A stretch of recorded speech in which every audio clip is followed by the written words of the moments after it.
Hello everybody. So we're going to now talk much more specifically about energy performance certificates and these MEES regulations and what this means, concentrating mostly on commercial landlords and what commercial landlords need to be aware of and what we can do to help commercial landlords really plan for the changes that have happened and the changes that we know are coming. So firstly, just to tell you a little bit about who we are. So thanks, George, for the introduction. So I'm Naomi Jones. I'm a partner at Quastels in the commercial property team. I specialise in all aspects of non-litigious commercial real estate, and I've got significant experience going back 10, 15 years with landlord and tenant work. And I've got strong relationships with a variety of clients. And you know, I've built up particular relationships with commercial landlords and commercial lenders as well. I'll let Mark introduce himself. Hi, nice to meet you everybody. I'm Mark Cornelius, also a partner in the commercial property department at Quastels. Like Naomi, I deal with all non-contentious property work and have a broad range of clients acting for landlords with huge investment portfolios and tenants with a particular focus on luxury retail and fashion brands. Okay, so a bit about Quastels. We are a medium-sized law firm based in Baker Street in the West End of London. What we try to do is offer clear, concise advice to our clients, and like Handelsbanken, we're all about building long-lasting relationships with our clients, and the property team is recognised by the Legal 500. As a firm, we've traditionally been a firm which has been focused on property, but we've now grown significantly over the last sort of 5 or 10 years and now are able to provide a real holistic service to our clients and have developed various practice areas ranging from employment, dispute resolution, sports and immigration. So there's nothing that really can't deal with aside from criminal law and family law matters. Okay, so I'm going to talk just a little bit of background about the actual EPC regulations as they were before these recent regulations came into place. So these regulations came in back in 2012. And this is all about actually the requirement to have a certificate in place showing the energy efficiency of a property. So you can see from our nice slide here that we've put together, there's an asset rating that goes up from A, which is the very best asset rating, down to G, which is the most negative asset rating. These ratings will be carried out by an accredited assessor. So they'll go to a property, they'll assess it, and they'll give a certificate showing what the rating of the property is. And they will issue a recommendation report as well, giving recommendations as to what can be done to a property to increase and improve their energy efficiency in a cost-effective way as well. These are required in a variety of different situations. Most relevant for our talk, because obviously we're doing this with a thought to what the implications are for landlords, is where we're letting out properties. And it's all before these new regulations came in, which is the main topic of our conversation and our presentation. What this was about was actually getting the certificate, but there was no requirement until recently about what rating a property had to have. It was just having the certificate so that a tenant or a buyer could make an informed decision before taking a property on. And once we've got this EPC in place, it's going to be valid for 10 years. Okay, so I'm just going to talk very briefly about the effect of the MEES regulations, MEES standing for Minimum Energy Efficient Standards. Now, the reason why this was brought in essentially is all part of the campaign to reach net zero by 2050. Now, at the moment, anything lower than an E, i.e. a property with F or G rating, is treated as substandard, and it is estimated that approximately 18% of building stock is currently at an F or G rating. So it's clear to see that this is something which is very relevant, and there's landlords that really do have to think about this very carefully now. So just going to look through the actual sort of timeline. In April 2018, you couldn't grant a new tenancy for a property with a rating or F or G. There are some exemptions to that, but the exemptions are quite complicated and probably beyond the scope of this presentation. They range from, it could be where a property was to be brought up to an E, the property would be devalued as a result, or where the works are going to be prohibitively expensive.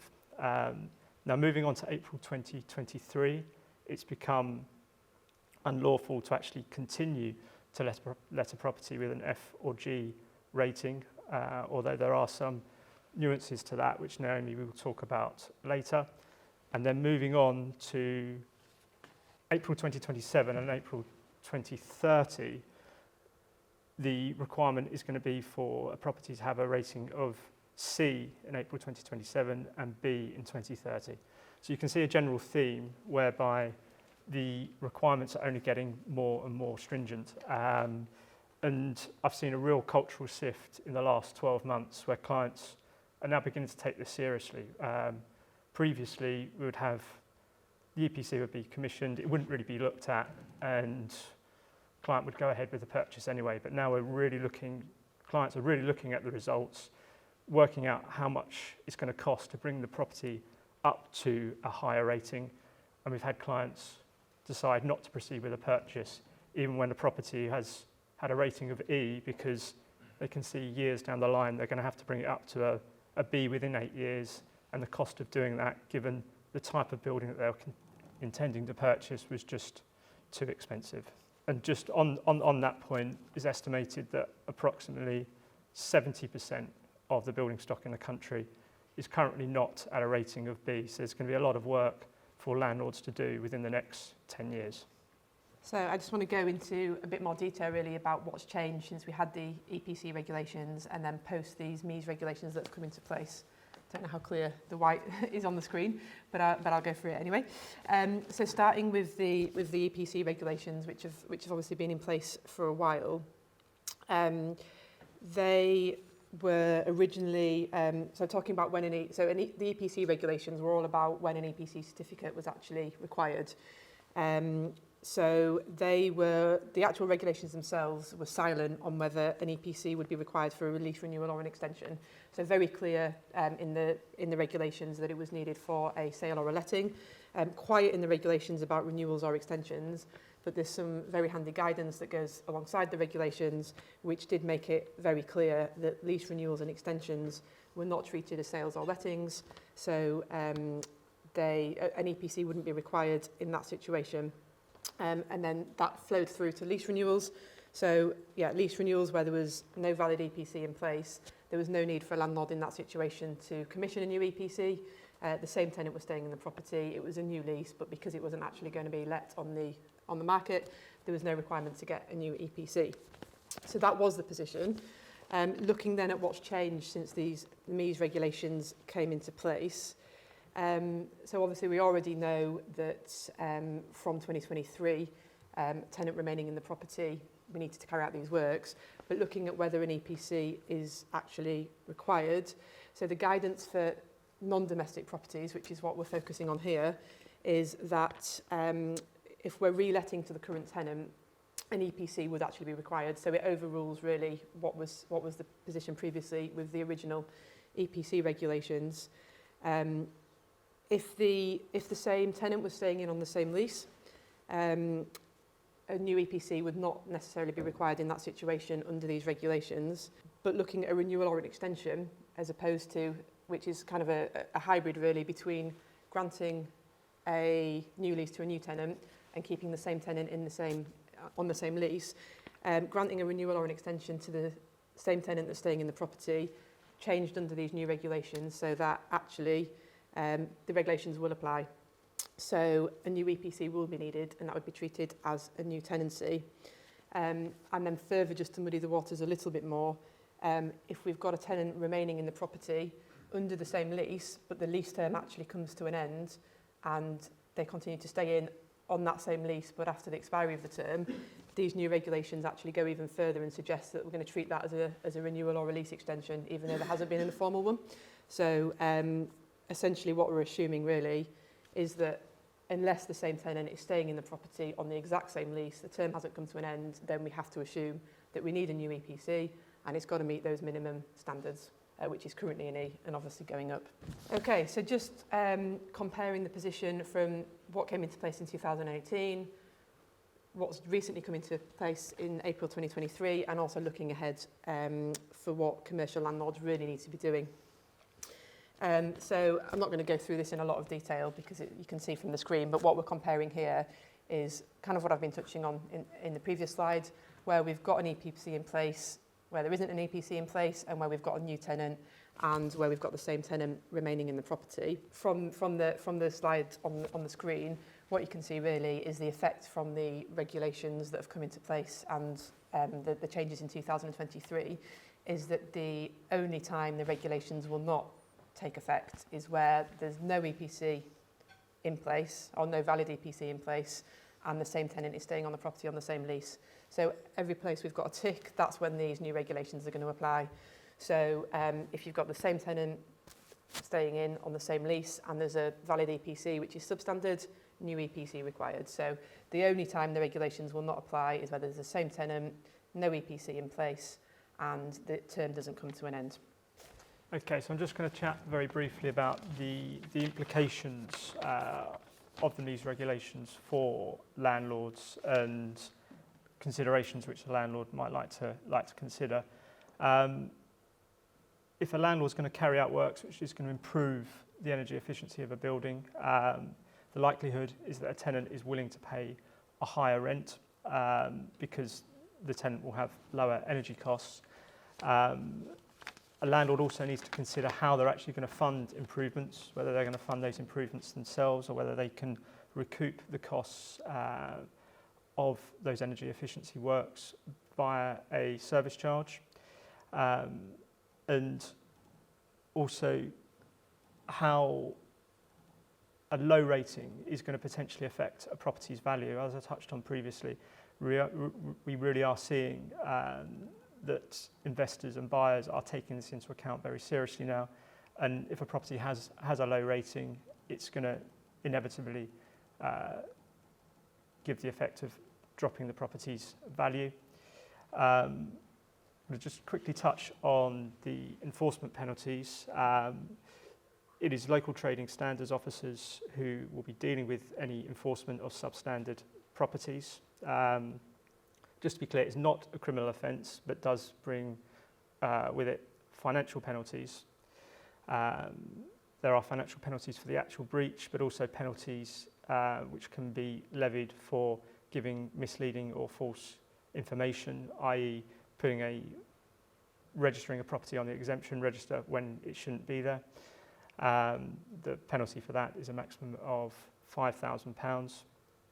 And there's also, which I think is potentially more damaging than the financial penalties, is the publication of the fact that you own a substandard property. If you are a brand or a business who have made a commitment publicly to reach net zero by a certain date, and the press get hold of the fact that you own or occupy a property which is substandard, that's going to create adverse publicity and which could have far-reaching and damaging effects. So just going to quickly touch on the financial penalties for breaching the MEES regulations. The penalties incurred very much depend on the length of the breach. Whether there is a breach of less than 3 months, the penalty is the greater of £5,000 and 10% of the rateable value of the property. But when the breach is 3 months or more, that increases to a minimum of £10,000, or if greater, 20% of the rateable value of the property, up to a maximum of £150,000. So where you've got large or high value properties, we can certainly see that the penalties are going to be quite severe. One thing I do have sort of a slight query with is how this is going to be enforced, where we've got 18% of the building stock currently at rating F or G. I do have a slight query as to how Local trading standards are going to enforce that, but we'll have to see on that point. Okay, so I think really for landlords, the summary is we do need to look at this. So we need to be looking at what landlords should be doing now so as to meet these sustainability aims. And I think the key point here really is preemption. If landlords look ahead, if they preempt these changes, if they plan for them, there's opportunities for money saving and really potentially improving the value of the property as well. As Mark said in one of his earlier slides, some of the adverse effects can be reducing the value of the property and putting off potential buyers and tenants. But the flip side of that as well is if actually landlords are getting ahead of this and they're actually working to meet these aims, it can increase the value of the property, make it more marketable. So really important for landlords to really go with this. So I've kind of set out on this slide some of the things that I think it's really important that landlords are doing at the moment, and certainly speaking to some of my landlord clients that have got a large portfolio of properties, reviewing those portfolios. These changes are happening. Time's going very quickly. Really important to review portfolios at this stage and check really whether there's any fixed terms due to expire, have expired pre-2023, are due to expire in the near future, because as I've said, I think a lot of landlords don't realise that if a term's come to an end and they've let a tenant stay in the property, these regulations are going to bite. So really important that they check leases to find out when the term ends so that they can comply. And then across the portfolio, checking first of all whether there is valid EPCs in place for the properties, and making sure that they've got the diary entries for when those EPCs are going to be required if there isn't a valid EPC. And then once we've identified the properties, which one's got a valid EPC, which one doesn't, identifying any substandard properties as they are now. If anything's got less than an E rating, immediate action needed, but also identifying any properties that are potentially going to become substandard in the coming years, because really important to be looking at them ahead rather than leaving it to the last minute. As part of that, looking at whether there are any exemptions for any of the properties which need to be claimed, because really important, it's all very well having an exemption, but it's got to be registered. If it's not registered, it's not valid. So any exemptions that they do think they've got for any properties, really important for them to take action now to make sure they're actually registering those exemptions so they can rely on them. And then, of course, considering the energy efficiency improvements to be carried out. Most important, may well be immediate works to be carried out now, but again, and as I said, really planning ahead, energy efficiency improvements that are needed, to get the property up to the current level so it's not substandard, but actually what are we going to be needing to do and when, and how are we going to fund it, really getting those plans in place so that when it gets around to 2027, not getting caught on the back foot and complying with these requirements. Leading on then to how we can help landlords basically plan ahead, save money and prevent any issues. And there's a variety of different ways that we can help as lawyers, which is, first of all, actually going through, it's all very well kind of looking at the property stock, but actually reviewing and advising on those existing leases that are in place with tenants, making sure that landlords are aware within those leases of dates that they need to be aware of and issues that need to be dealt with sooner rather than later. Obviously, there's a lot of detail on EPCs and MEES regulations, and we've only had a short time to speak about them. So, there's a lot more detail to this.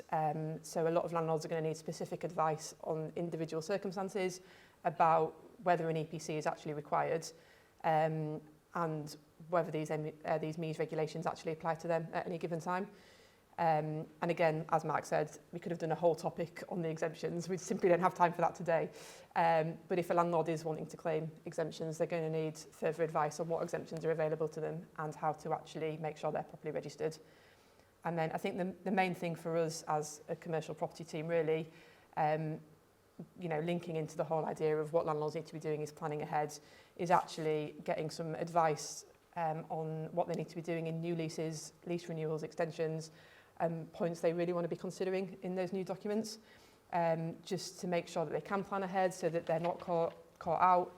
So things like in new leases, making sure that they've reserving proper rights of access so they can actually get into the property and carry out these works that they need to do to make the property energy efficient.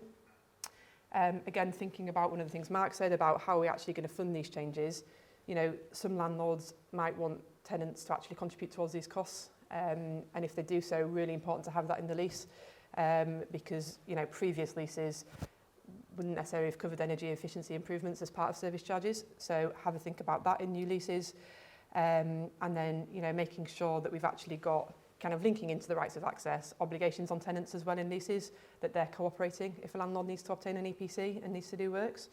And really important for landlords as well is they want to retain control of this, so making sure we've got restrictions on tenants commissioning EPCs so that the landlord can actually, you know, keep in control of when a property is deemed to be substandard and when the works need to be done. And I would, yeah, we've got, if anyone does have, you know, any detailed questions that they want advice on, you're going to get the slides, so our contact details are at the beginning, so obviously happy to help. And we've got, you know, a supporting team of lawyers at Quastels as well who can help with kind of all aspects. Thank you.